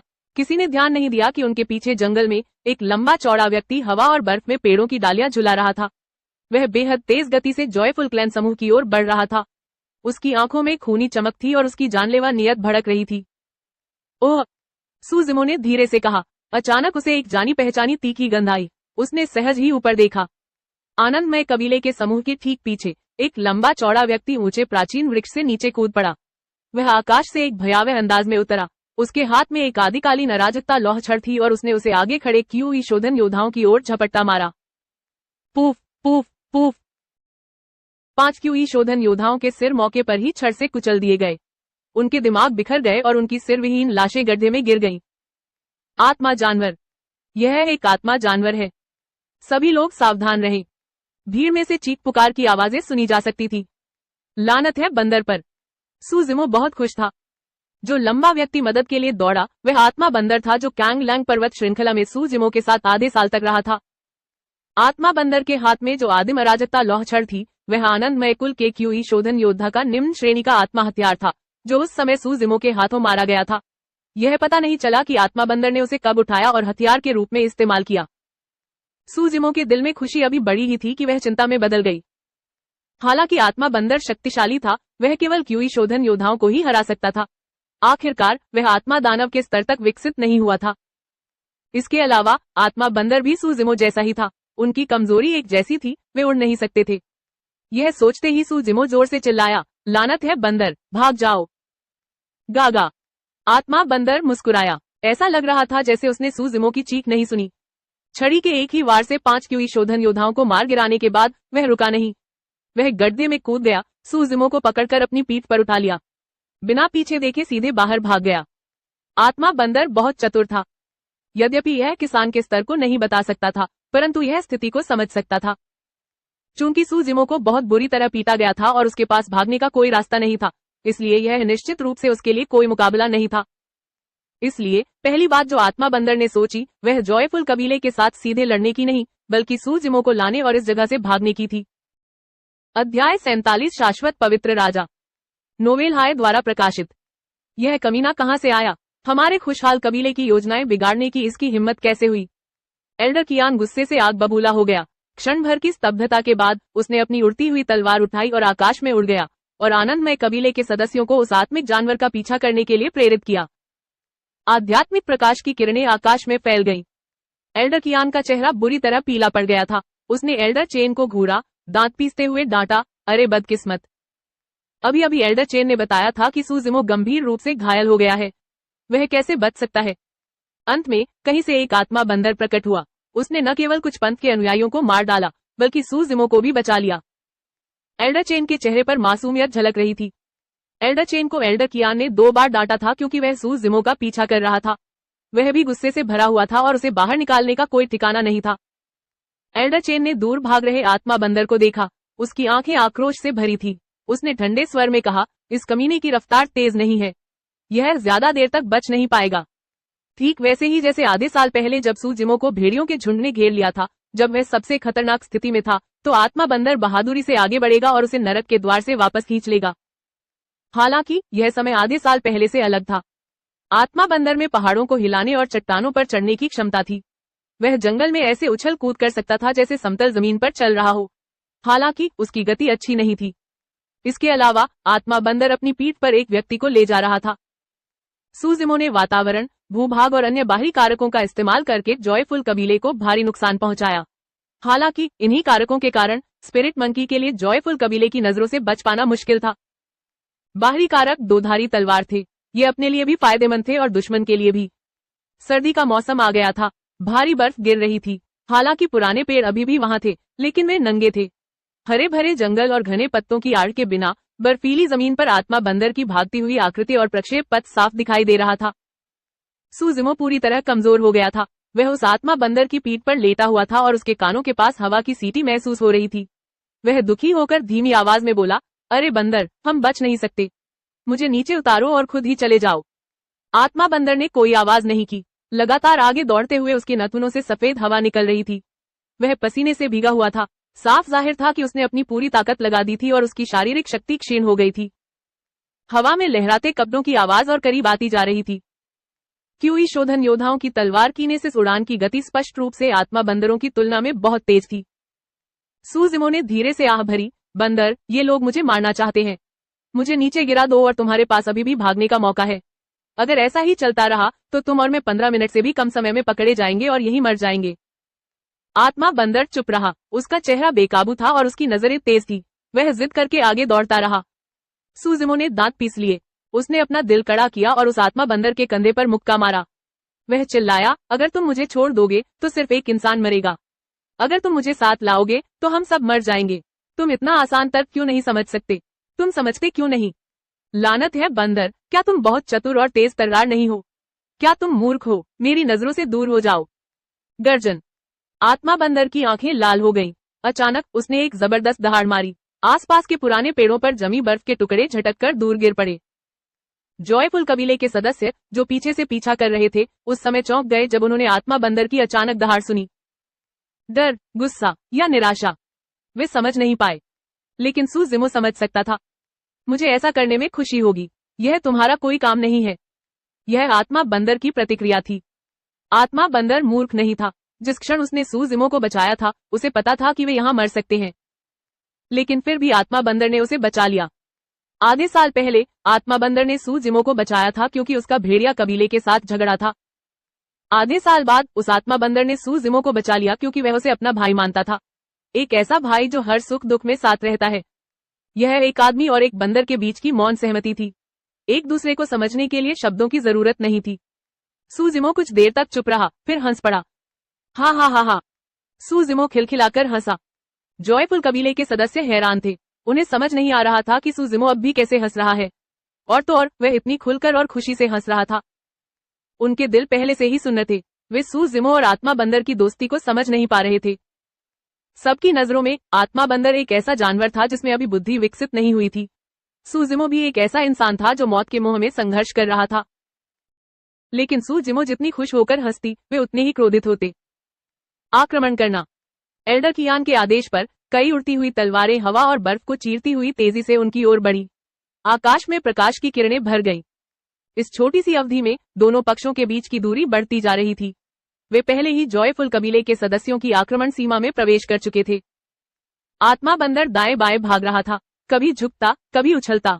उसने पूरी ताकत से बचने की कोशिश था। आत्मा बंदर का शरीर कांप उठा और उसके कदम लड़खड़ा गए। फिर उसने अपना शरीर सीधा किया और ऐसे भागता रहा जैसे कुछ हुआ ही न हो। सूजिमो ने अपना सिर नीचे किया और देखा कि आत्मा बंदर की जांघ में एक उड़ती हुई तलवार घुस गई थी। खून बह रहा था। उसके पीछे बर्फीली जमीन पर लाल और चमकदार खून के निशान थे। सूजिमो के दिल में एक तेज दर्द उठा। उसे साफ साफ एहसास हो गया कि अभी अभी तलवार असल में उसकी पीठ पर निशाना साध रही थी। लेकिन आखिरी क्षण में आत्मा बंदर अचानक उछल पड़ा। आत्मा बंदर ने सूजिमो की चिंता भांप ली। उसने अपना सिर झुकाया और मुस्कुराया। वह मूर्ख लग रहा था, मानो सूजिमो को आश्वस्त करना चाहता हो। सूजिमो की दृष्टि धीरे धीरे धुंधली हो गई। वह नहीं जानता था कि ऐसा इसलिए हुआ क्योंकि हवा और बर्फ बहुत तेज थी या अन्य कारण थे। आत्मा बंदर की गति स्पष्ट रूप से धीमी हो गई थी। उसके कदम पहले जैसे फुर्तीले और फुर्तीले नहीं थे। वह लंगड़ा रहा था, थोड़ा दयनीय और दयनीय लग रहा था। उसकी जांघ में छेद हो गया था, बहुत दर्द हो रहा था। यह कैसे ठीक हो सकता था? हालांकि आत्मा बंदर ने हार नहीं मानी। अचानक आत्मा बंदर ने मिश्रित युआन स्टील की छड़ को लापरवाही से फेंक दिया। उसने सूजिमो को अपनी पीठ से नीचे खींच लिया और उसे अपनी छाती से लगा लिया। यह एक साधारण सी क्रिया थी, लेकिन सूजिमो ने इसे तुरंत समझ लिया। आत्मा बंदर पीछे से आती हुई उड़ती हुई तलवार से चिंतित था। उसे डर था कि उड़ती तलवार पहली ही नजर में सूजिमो को मार देगी। इसलिए उसने सूजिमो को अपनी छाती से लगा लिया और अपनी पीठ उड़ती तलवार के सामने कर दी। आनंदित कबीले के लोग और भी करीब से पीछा करने लगे और उनके बीच की दूरी कम हो गई। अकस्मात सूजिमो की आंखों के कोने जोर से फड़कने लगे। उसकी खोपड़ी सुन्न हो गई थी और उसके बाल खड़े हो गए थे। यह बहुत खतरनाक था। कोल्ड मून सेबर उसके पास नहीं था। सूजिमो ने तुरंत सैंगुइन क्रिस्टल बो नीचे उतार लिया। उसने बगल से देखा और स्पिरिट बंदर के पीछे उड़ती हुई कई तलवारों के बीच एक अंगूठी के आकार का स्पिरिट हथियार देखा। उस पर 2 चमकदार और आकर्षक स्पिरिट पैटर्न थे। आत्मा बंदर को इस अंगूठी के आकार के आत्मिक हथियार का खतरा महसूस नहीं हुआ। वह उड़ती हुई तलवारों से बड़ी मुश्किल से बच पाया। उसके शरीर पर कुछ और जख्म थे, खून और मांस बाहर निकला हुआ था। वह क्रूर और डरावना लग रहा था। इस अंगूठी के आकार के आत्मा हथियार का लक्ष्य आत्मा बंदर की पीठ पर था। इससे बचने का कोई रास्ता नहीं था। सूजिमो ने अपनी जीभ का सिरा काटा और अपने शरीर की आखिरी ऊर्जा भी खत्म कर दी। उसने सैंगुइन क्रिस्टल धनुष उठाया और उसे अंगूठी के आकार के स्पिरिट हथियार पर जोर से पटक दिया। झंकार। सूजिमो का शरीर हिंसक रूप से कांप उठा और सैंगुइन क्रिस्टल धनुष उसके हाथों से फिसल गया। सूजिमो का पूरा दाहिना हाथ खून के बादल में बदल गया। उसकी त्वचा फट गई और उसकी नसें टूट गईं। उसकी बांह की सारी हड्डियां टूटकर नीचे झुक गईं। यह एक मध्यम स्तरीय आत्मा शस्त्र था। यह एक मध्यम स्तरीय आधार स्थापना साधक का पूर्ण शक्तिशाली आक्रमण था। सूजिमो इसे बिल्कुल भी बर्दाश्त नहीं कर सका। अंगूठी के आकार का आत्मा का हथियार सैंगुइन क्रिस्टल धनुष से अवरुद्ध हो गया। वह क्षण भर के लिए रुका, फिर आत्मा बंदर की पीठ पर जोर से टूट पड़ा। टकरा जाना। आत्मा बंदर की पीठ बुरी तरह धंस गई। हड्डियों के टूटने की भयानक आवाज सुनाई दी। उसका शरीर जोर से कांप उठा। सूजिमो को उठाकर वह उड़ गया और कुछ ही दूरी पर बर्फीली जमीन पर गिर पड़ा। आत्मा बंदर की पीठ बुरी तरह धंस गई। हड्डियों के टूटने की भयानक आवाज सुनाई दी। उसका शरीर जोर से कांप उठा। सूजिमो को उठाकर वह उड़ गया और कुछ ही दूरी पर बर्फीली जमीन पर गिर पड़ा। अध्याय 48 शाश्वत पवित्र राजा। नोवेल हाय द्वारा प्रकाशित। एक आदमी और एक बंदर बर्फीली जमीन पर गिर पड़े। आत्मा बंदर ने मुंह भर खून थूका जो सूजिमो के शरीर पर गिरा और उसके पूरे चेहरे पर फैल गया। सूजिमो का मुंह आत्मा बंदर के गर्म खून से भर गया था। आत्मा बंदर करवट बदल गया। उसकी पलकें झुक गई और पुतलियां फैल गईं। वह सूजिमो को स्तब्ध भाव से घूर रहा था। उसकी आंखें आक्रोश, पुरानी यादों, अनिच्छा और पछतावे से भरी थी। अंत में उसने अपनी आंखें बंद कर ली। बंदर। सूजिमो का दिल धड़क उठा जब उसने उसे पुकारा। आत्मा बंदर निश्चल खड़ा रहा। उसके शरीर की जीवन शक्ति तेजी से कम हो रही थी। एक मध्यम अवस्था वाले फाउंडेशन एस्टेब्लिशमेंट कल्टीवेटर ने एक मध्यम श्रेणी का स्पिरिट हथियार चलाया और अपनी पूरी ताकत से हमला किया। स्पिरिट बंदर को जो नुकसान पहुंचा वह विनाशकारी था। यदि सूजिमो ने हमले को रोकने के लिए सैंगुइन क्रिस्टल धनुष का उपयोग नहीं किया होता तो आत्मा बंदर का शरीर भेद दिया गया होता या टुकड़ों में फट गया होता। सूजिमो बर्फीली जमीन पर अपने शरीर को ऐंठता हुआ रेंगता हुआ उस आत्मा बंदर के पास पहुंचा। उसने अपनी बाएं हाथ की हथेली, जो अभी भी सुरक्षित थी, आगे बढ़ाई और उस आत्मा बंदर के चेहरे पर लगातार थपथपाने लगा। उसने कांपती आवाज में कहा, बंदर उठो, मरो मत। आत्मा बंदर ने कोई आवाज नहीं की। ऐसा लग रहा था जैसे वह सो गया हो। सूजिमो ने अपना सिर नीचे कर लिया। उसकी आंखों के सामने के काले बाल बिखर गए और उसकी आंखों को ढक लिया, जो धीरे धीरे लाल होती जा रही थी। यह न तो हल्का लाल था और न ही गहरा लाल, यह खून जैसा लाल रंग था। यह चकाचौंध करने वाला, अजीब और भयानक था। सूजिमो पहले से ही कट और चोटों से भरा हुआ था। उसके पूरे शरीर पर आत्मा बंदर का खून फैला हुआ था। उसने अभी अभी जो खून निगला था, उसके अलावा उसकी नसों में पहले से ही आत्मा बंदर के खून का निशान था। आत्मा बंदर के खून का यह अंश उसके शरीर में पागलपन की हद तक घूम रहा था, जिससे कई अजीब और पागलपन भरे परिवर्तन हो रहे थे। सूजिमो का खून खौल रहा था। सूजिमो के अलावा जॉयफुल कबीले का कोई भी व्यक्ति इस परिवर्तन को महसूस नहीं कर सका। जॉयफुल कबीले के सदस्य उस आदमी और बंदर को घेरे हुए हवा में ही स्थिर खड़े रहे। आखिरकार उन्होंने राहत की सांस ली। एल्डर चेन को ऐसा लगा जैसे उनके कंधों से कोई भारी बोझ उतर गया हो। उन्होंने अपनी लाड़ निली और धीरे से हंस पड़े। हालांकि कुछ गलतियां तो हुई, लेकिन कम से कम वे बच तो नहीं पाई। यह सुनकर एल्डर कियान का चेहरा उतर गया।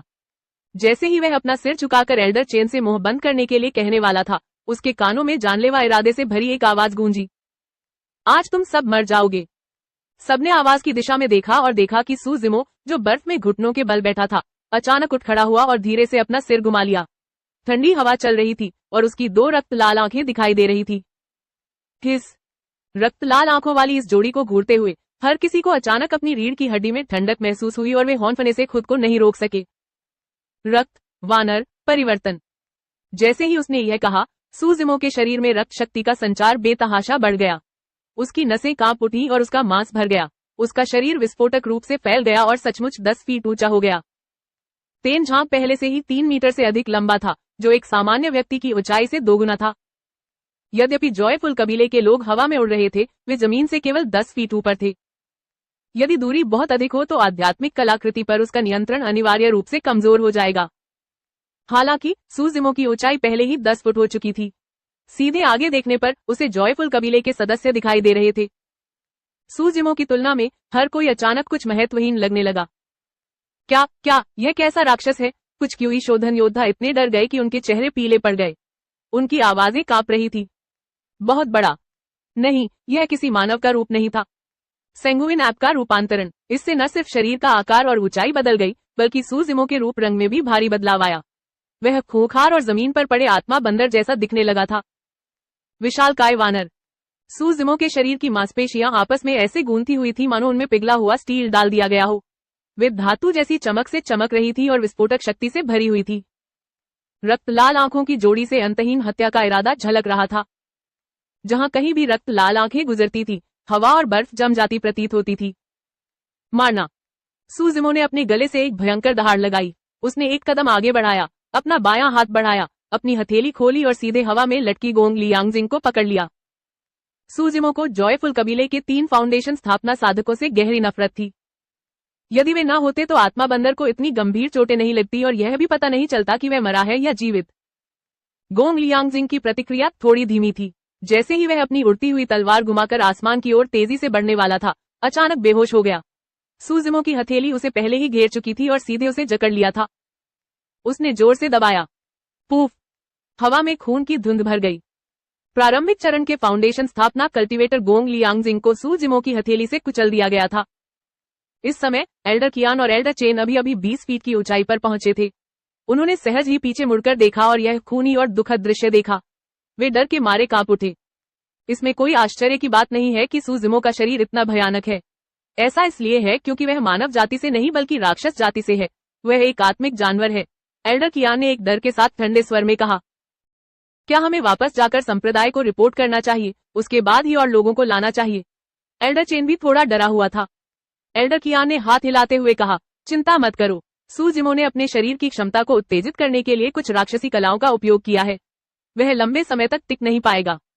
जैसे ही उसने अपनी बात पूरी की, एल्डर कियान ने अपनी आंख के कोने से एक दृश्य की झलक देखी। वह बुरी तरह डर गया। उसे एल्डर चेन को पुकारने का भी समय नहीं मिला और वह घबराकर एक तरफ भाग गया। बूम!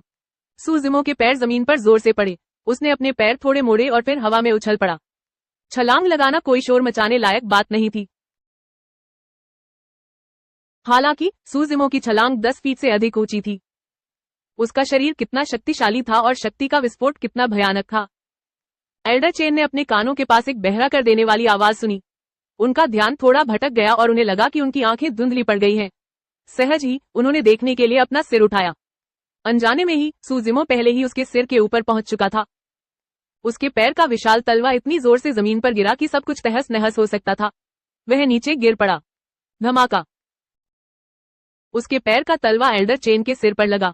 सुरक्षा कवच चमक उठा और जोर से कांप उठा। उसमें सचमुच दरारें पड़ गईं।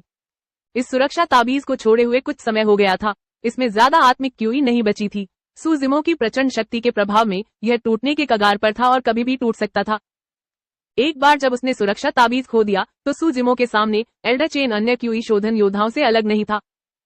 एल्डर चेन डर के मारे पीले पड़ गए। जैसे ही वह अपनी उड़ती हुई तलवार पर सवार होकर भागने वाले थे, उनके पैर का एक और तला फिर से नीचे गिरा। लगभग कोई विराम नहीं था। इस बार बल और भी अधिक क्रूर और अदम्य था।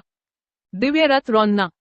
प्रत्येक वोकर का बल बढ़ता जाएगा और अधिक शक्तिशाली होता जाएगा। कच! सुरक्षा ताबीज टूटने लगा। एक और ठोकर। पूफ!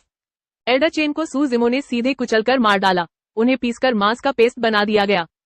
पलक झपकते ही जॉयफुल कबीले के बचे हुए 3 बुजुर्गों में से 2 की मौत हो गई। सिर्फ बुजुर्ग कियान, जो मध्य अवस्था के फाउंडेशन स्थापना क्षेत्र में थे, बचे थे। एल्डर कियान को पता था कि अगला सूजिमो निश्चित रूप से उसकी तलाश करेगा। स्वूश! एल्डर कियान अपनी उड़ती हुई तलवार को दिशा देते हुए आकाश में ऊपर चढ़ता रहा। वह सूजिमो से जितना हो सके दूर जाना चाहता था। सूजिमो चाहे कितना भी ताकतवर और शक्तिशाली क्यों ना हो, वह उड़ नहीं सकता था। यही उसकी कमजोरी थी। 30 फीट, 40 फीट। पलक झपकते ही एल्डर कियान 50 फीट की ऊंचाई पर चढ़ गए। बस इसी क्षण तक एल्डर कियान के चेहरे पर नरमी आई। वह शांत हुए और पीछे मुड़कर देखने लगे। ओह! एल्डर कियान चौंक गया। उसने धीरे से कहा, वह कहाँ है? सूजिमो वास्तव में युद्ध के मैदान से गायब हो गया था। यह कैसे संभव हो सकता है? इतने कम समय में इस जगह से भागना उसके लिए असंभव था। ठीक इसी समय पास ही स्थित जॉयफुल कबीले के कुछ क्यूई शोधन योद्धाओं ने एल्डर कियान की ओर इशारा किया। वे ऐसे भयभीत थे मानो उन्होंने कुछ ऐसा देख लिया हो जिससे वे डर गए हों। अध्याय 49 शाश्वत पवित्र राजा। नोवेल हाय द्वारा प्रकाशित। एल्डर कियान के पीछे बर्फ के टुकड़े गिरने की आवाज सुनाई दे रही थी। बुजुर्ग कियान चौंक गए और सहज रूप से पीछे मुड़ गए। उसके पीछे एक विशाल प्राचीन वृक्ष था जो कम से कम 80 फीट ऊंचा था। अपने दोनों हाथों और पैरों का इस्तेमाल करते हुए सूजिमो किसी विशालकाय वानर की तरह उस प्राचीन वृक्ष पर ऐसे चल रहा था मानो वह समतल जमीन पर चल रहा हो। वह 50 फीट की ऊंचाई तक पहुंच चुका था। बुजुर्ग कियान अपनी तलवार के सहारे हवा में ऊपर उठे, जबकि सूजिमो पुराने पेड़ के सहारे ऊपर चढ़ गया। दोनों की गति लगभग एक जैसी थी। सेंगुइन ऐप ट्रांसफॉर्मेशन ने उसके वंश की शक्ति का इस्तेमाल किया। इससे न सिर्फ सूजिमो की शारीरिक शक्ति थोड़े समय के लिए बढ़ सकती थी, बल्कि उसके शरीर की चपलता, समन्वय और लचीलेपन में भी काफी बदलाव आ सकता था और उसकी गति भी बढ़ सकती थी। जैसे ही एल्डर कियान पीछे मुड़ा, उसने देखा कि सूजिमो उस पुराने पेड़ से निकल रहा है। उसकी आंखें लाल थी और उसकी हत्या की नीयत जोरदार थी। उसने अपनी विशाल हथेली आगे बढ़ाकर एल्डर कियान को घेर लिया। सूजिमो की हथेली जीभ की तरह मुलायम लग रही थी। उसने एल्डर कियान के शरीर को धीरे से लपेटा और एक मरोड़ने और फाड़ने वाली शक्ति छोड़ी जो बेहद भयंकर थी। पियाक! बुजुर्ग कियान का शरीर कांप उठा और उसका सुरक्षा ताबीज मौके पर ही टूट गया। जाना। एल्डर कियान के हाव भाव अचानक बदल गए। अपनी उड़ती हुई तलवार पर पैर रखते हुए उसने अपने शरीर को स्थिर करने की पूरी कोशिश की। घबराहट में उसने जल्दी से अपने हाथ में अंगूठी के आकार का आत्मिक हथियार उठाया और उसे सू जिमो की छाती पर दे मारा। दोनों पक्ष बेहद करीब थे। सू जिमो हवा में था और उसके पास ताकत उधार लेने की कोई जगह नहीं थी, इसलिए सू जिमो तभी पीछे की ओर गिर सकता था जब वह आने वाले वलय के आकार के स्पिरिट हथियार से बचना चाहता। हालांकि अगर ऐसा हुआ तो सू जिमो भी हवा में ही गिर जाएगा। सू जिमो की रक्तरंजित आंखें निर्दयता से भरी थी। अंगूठी के आकार के आत्मिक हथियार का सामना करते हुए वह न तो पीछे हटा और न ही उससे बचा। इसके बजाय उसने अपनी हथेली को मुट्ठी में मोड़ लिया और उसे मुहर की तरह इस्तेमाल किया। उसके बाएं हाथ ने हवा में एक विशाल चाप बनाया। एक धमाके के साथ सील गिर गई। बोवाइन टंट सेबर के बाद सैंगुइन एप सील का स्थान आता है। सू जिमो अपनी मुट्ठी से एल्डर कियान को मारने के लिए एक मध्यम श्रेणी के आत्मा हथियार के प्रभाव को सहन करना पसंद करेगा। एल्डर कियान सचमुच घबरा गया था। वह स्पष्ट रूप से सू जिमो के उसके साथ मरने के दृढ़ संकल्प को महसूस कर सकता था।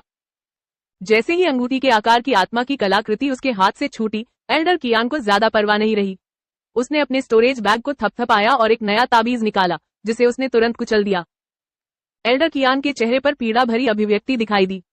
हर एक ताबीज उसके लिए बहुत कीमती था। ये ताबीज एल्डर कियान के अंतिम जीवन रक्षक ताबीज थे। ये किसी फाउंडेशन स्थापना साधक के हमलों की लहर को भी रोक सकते थे। लेकिन अब एक नश्वर का पीछा करते हुए उनके दो ताबीज लगातार नष्ट हो गए थे। टकराना। अंगूठी के आकार का आत्मा उपकरण सीधे सू जिमो की छाती में जा लगा, मानो वह पराजित हो गया हो। हड्डियों के टूटने की आवाज सुनाई दे रही थी। सू जिमो की छाती बुरी तरह धंस गई थी और उसका मांस बुरी तरह से क्षतिग्रस्त हो गया था। यदि एल्डर कियान ताबीज को कुचलने में विचलित नहीं हुआ होता, जिससे अंगूठी के आकार की आत्मा कलाकृति की ऊर्जा अपर्याप्त हो जाती, भले ही सू जिमो ने रक्तवानर परिवर्तन जारी किया होता, तो वह मौके पर ही मारा गया होता। उसी समय सू जिमो की मुट्ठी एक बड़ी मुहर में बदल गई और एल्डर कियान के सिर पर जोर से टूट पड़ी। धमाका। बड़ी सील और ताबीज से बनी रोशनी की दीवार एक जोरदार धमाके के साथ टकराई। हवा में लहरें उठी और आसपास की बर्फ के कण तुरंत ही वाष्पित हो गए। मैंने इसे ब्लॉक कर दिया है। बुजुर्ग कियान को खुशी का कोई ठिकाना नहीं रहा और वह अपनी उड़ती तलवार पर सवार होकर तुरंत मौके से भाग निकला। सू जिमो हवा में ही गिर पड़ा और खून थूकने लगा। हालांकि उसकी आंखों का क्रोध कम नहीं हुआ और उसने हवा में भाग रहे एल्डर कियान को घूर कर देखा। टकराना। सू जिमो बर्फ से ढकी जमीन पर गिर पड़ा। कुछ ही देर में वह पलटा और जोर जोर से हांफते हुए खड़ा हो गया। हर सांस में खून की मोटी बदबू आ रही थी। यह इस बात का संकेत था कि उसके आंतरिक अंग गंभीर रूप से घायल हो गए थे। 100 दिन के स्वास्थ्य लाभ के बाद ठीक होने की संभावना थी। हालांकि आंतरिक अंगों की चोटों को ठीक करना बेहद मुश्किल था। इसके अलावा सू जिमो से बेहतर उनके शरीर की स्थिति को कोई नहीं जानता था। अभी अभी एल्डर कियान के आंतरिक अंग पहले से ही चकनाचूर हो चुके थे। वह अधिक समय तक जीवित नहीं रह सकेगा। बूढ़ा कियान हवा में छिप गया और इधर उधर मंडराता रहा। वह वहां से नहीं गया। कैंगलैंग पर्वत श्रृंखला में इतनी ऊंचाई वाला कोई प्राचीन वृक्ष नहीं था। बड़े कियान ने सू जिमो को उसके पास आने का एक और मौका नहीं दिया। सू जिमो ने अपनी मुठ्ठियां भींच ली। अचानक उसने उस आत्मा बंदर को उठा लिया जिसका भाग्य अज्ञात था और वह बेतहाशा एक दिशा में भागा।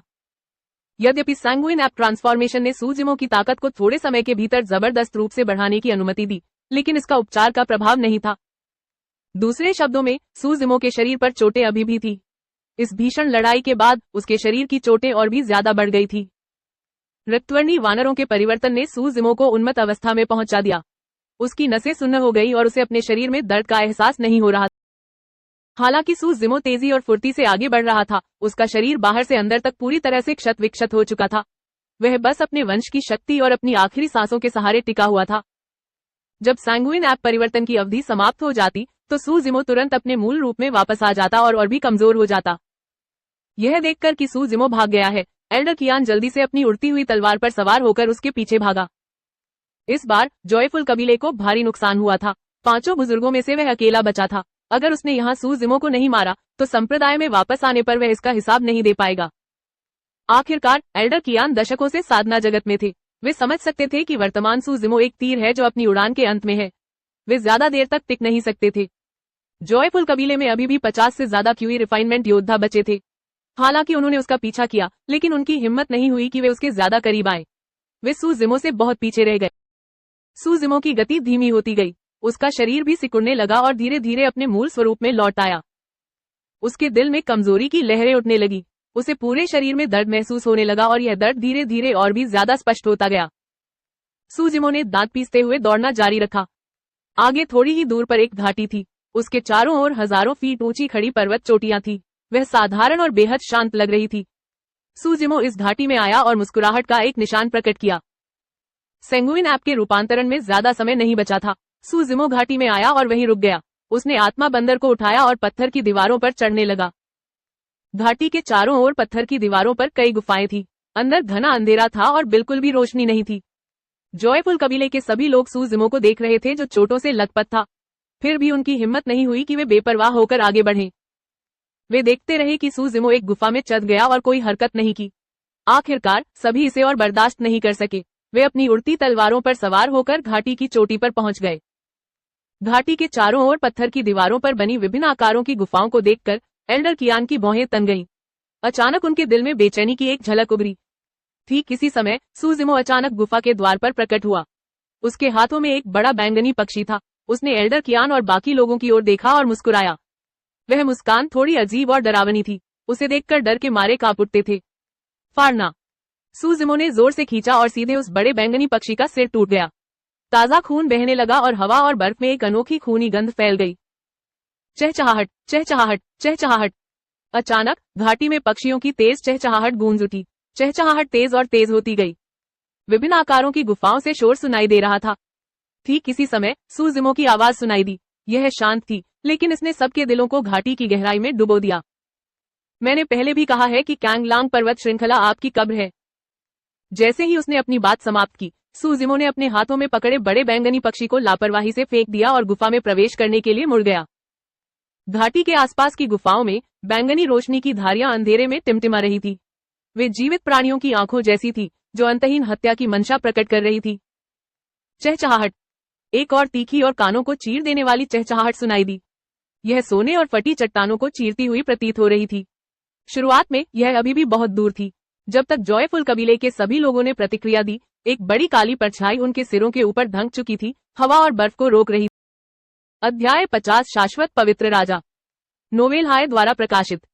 आनंदित कुल के सभी लोगों ने ऊपर देखा और बैंगनी पंखों वाला एक विशाल चील घाटी के ऊपर मंडराता हुआ देखा।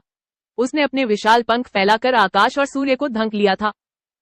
बैंगनी पंखों वाले बाज के पंख धातु की चमक से चमक रहे थे और अविनाशी थे। उसके नुकीले पंजे इतने शक्तिशाली थे कि मानो किसी पहाड़ की चोटी को कुचल सकते थे। यह स्पष्ट रूप से बैंगनी पंखों वाले उकाब का सरदार था। उसकी आंखें असीम क्रोध और जानलेवा इरादे से भरी हुई थी। आत्मा, आत्मा दानव। बुजुर्ग कियान की आवाज कांप रही थी और उनका चेहरा पीला पड़ गया था। साधकों की दृष्टि में आत्मिक राक्षसों को दो प्रकारों में विभाजित किया जा सकता है। एक था आधार स्थापना क्षेत्र और दूसरा था जिनदान क्षेत्र। उनके सामने बैंगनी पंखों वाला चील फाउंडेशन स्थापना क्षेत्र में होना चाहिए था। हालांकि यह स्पष्ट रूप से एल्डर कियान से कहीं अधिक शक्तिशाली था। सबसे महत्वपूर्ण बात यह थी कि यह आत्मिक दानव उड़ सकता था। चीख, चीख, चीख। घाटी के आसपास की गुफाओं से गुस्से भरी चीखें सुनाई दे रही थी। कई बैंगनी पंखों वाले चील गुफाओं से उड़कर बाहर आ रहे थे। एक नजर में उनकी संख्या सैकड़ों में थी। यद्यपि ये बैंगनी पंखों वाले चील आत्मिक जानवर थे, फिर भी वे जॉयफुल कबीले के लोगों को टुकड़ों में फाड़ने के लिए पर्याप्त थे। सचमुच उसके पास कोई रास्ता नहीं था। वे बच भी नहीं सके। सूजिमो के शब्द हर किसी के दिमाग में गूंज रहे थे। एक क्षण में ही सबको समझ आ गया।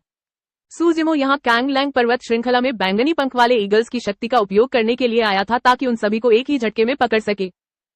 यह उनकी कब्र थी। नहीं, हमने उसे नहीं मारा।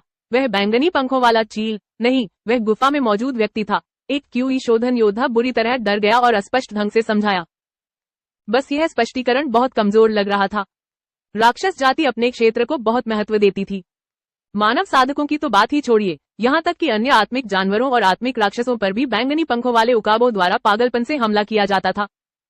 हालांकि सूजिमो ही वह था जिसने उस बैंगनी पंख वाले बाज को मारा था, लेकिन बैंगनी पंख वाले बाजों के इस समूह की नजर में उन्होंने पहले ही जॉयफुल कबीले के लोगों और सूजिमो को एक ही श्रेणी में रख दिया था। घृणित मनुष्य। चीख।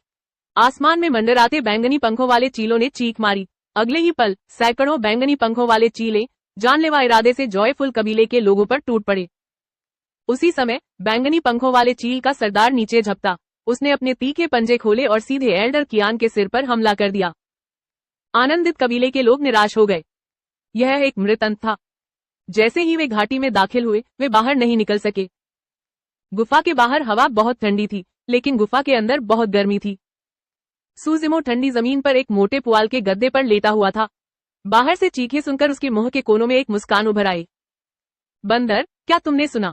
जिन लोगों ने तुम्हें नुकसान पहुंचाया है वे सभी मरने वाले हैं, सूजिमो ने धीरे से कहा। आत्मा बंदर सूजिमो के बगल में लेटा हुआ था। उसकी आंखें बंद थी और उसने कोई प्रतिक्रिया नहीं दी। कैंगलांग पर्वत श्रृंखला में आधे साल रहने के बाद सूजिमो इस जगह को अच्छी तरह जानता था। वह और आत्मा बंदर दोनों जानते थे कि किन इलाकों में आत्मा राक्षस है और कौन से इलाके बेहद खतरनाक हैं। सूजिमो ने इस योजना की तैयारी पहले ही कर ली थी।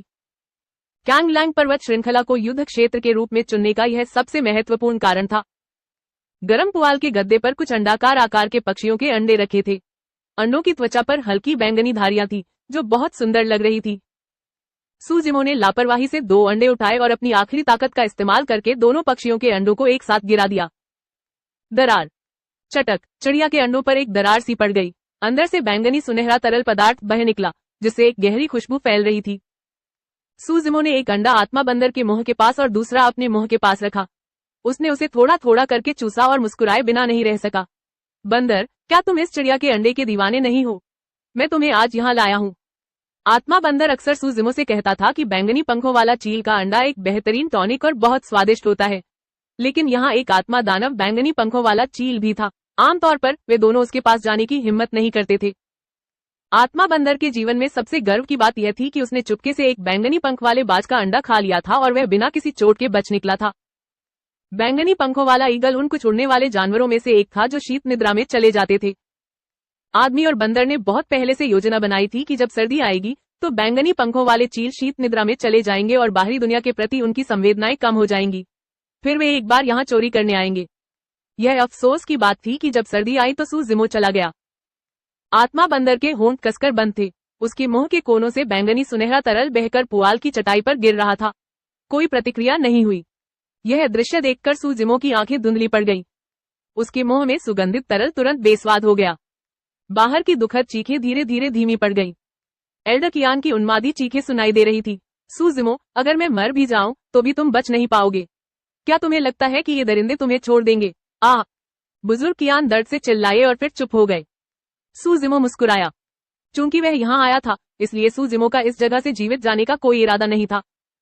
यह योजना अंधाधुंध विनाश की थी। बस सूजिमो को उम्मीद नहीं थी कि अंत में आत्मा बंदर को फंसाया जाएगा। सूजिमो ने मुश्किल से खड़े होकर गुफा से बाहर निकला। बैंगनी पंखों वाले चीलों द्वारा खाए जा रहे 50 से ज्यादा शवों को देखकर उसने अपना सिर हिलाया। उसकी आंखों में उपहास की एक झलक उभरी। तो क्या हुआ अगर वे फाउंडेशन स्थापना साधक थे? तो क्या हुआ अगर वे किसान थे?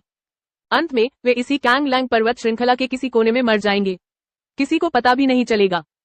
वास्तव में यह कहने के बजाय कि जॉयफुल कबीले के लोग बैंगनी पंखों वाले ईगल्स के भोजन के तहत मर गए थे, यह कहना बेहतर था कि वे सूजिमो की योजना में मर गए थे। जिस क्षण जॉयफुल कबीले के लोग कैंगलांग पर्वत श्रृंखला में दाखिल हुए, वे पहले ही एक अदृश्य जाल में फंस चुके थे। सूजिमो उनका नेतृत्व कर रहा था और वे कदम दर कदम मौत की खाई की ओर बढ़ रहे थे। हवा में बैंगनी पंखों वाले चीलों के सरदार को कुछ महसूस हुआ और उसने अचानक अपना सिर उठाया। उसकी ठंडी निगाहें सूजिमो पर पड़ी। उसकी जानलेवा नियत चाकू की तरह तेज थी। सूजिमो ने इसे कैंगलांग पर्वत श्रृंखला में पहली रात को देखा था। बैंगनी पंखों वाले बाजों ने धीरे धीरे खाना बंद कर दिया। वे हवा में अपने पंख फड़फड़ाते और सूजिमो को गौर से देखते रहे। जैसे ही नेता आदेश देता, वे आगे बढ़कर सूजिमो को टुकड़े टुकड़े कर देते। चीख! आत्मा दानव स्तर के बैंगनी पंख वाले चील ने अपना सिर उठाया और चीखने लगे। स्वूश!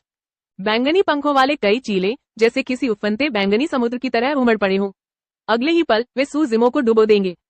आसन मृत्यु के सामने सूजिमो का चेहरा शांत था। वह न तो पीछे हटा और न ही घबराया। साधना पथ पर कदम रखते ही दाइयू ने उसे बता दिया था कि उसे अकल्पनीय खतरों का सामना करना पड़ेगा और वह कभी भी अपनी जान गंवा सकता है। अपनी जान बचाने के लिए मुझ पर भरोसा मत करना। उस समय सूजिमो ने उत्तर दिया कि जीवन और मृत्यु भाग्य में है और धन स्वर्ग में है। यह क्षण अंततः आ ही गया। बस सूजिमो को इसकी इतनी जल्दी आने की उम्मीद नहीं थी। अकस्मात सूजिमो की दृष्टि में उस बैंगनी समुद्र में खून की एक ऐसी चमक थी जिसे नजरअंदाज नहीं किया जा सकता था। मानो वह दुनिया को लाल रंग में रंग देगा। एक आकृति प्रकट हुई और सूजिमो के सामने रुक गई। सूजिमो ने अपना मुंह थोड़ा सा खोला। पहले तो उसकी आंखों में आश्चर्य का भाव था, फिर असीम खुशी से भर गया। जो महिला आई थी उसने एक लंबा रक्तलाल चोगा पहना हुआ था और उसकी पीठ सूजिमो की ओर थी। उसका शरीर दुबला पतला था और उसके लंबे काले बाल हवा में लहरा रहे थे। तुम्हारी हिम्मत कैसे हुई मेरे आदमी को छूने की? मर जाओ। यद्यपि उसका स्वर शांत था और उसकी आवाज मधुर और सुस्त थी, फिर भी उसमें एक दमघोटू प्रभुत्वपूर्ण आभा थी। अचानक सूजिमो को रोने का मन हुआ। उसने अनगिनत बार कल्पना की थी कि दाई यू उसके सबसे खतरनाक पल में प्रकट होगी। हालांकि उसे बार बार निराशा ही हाथ लगी। वह फिर भी आई।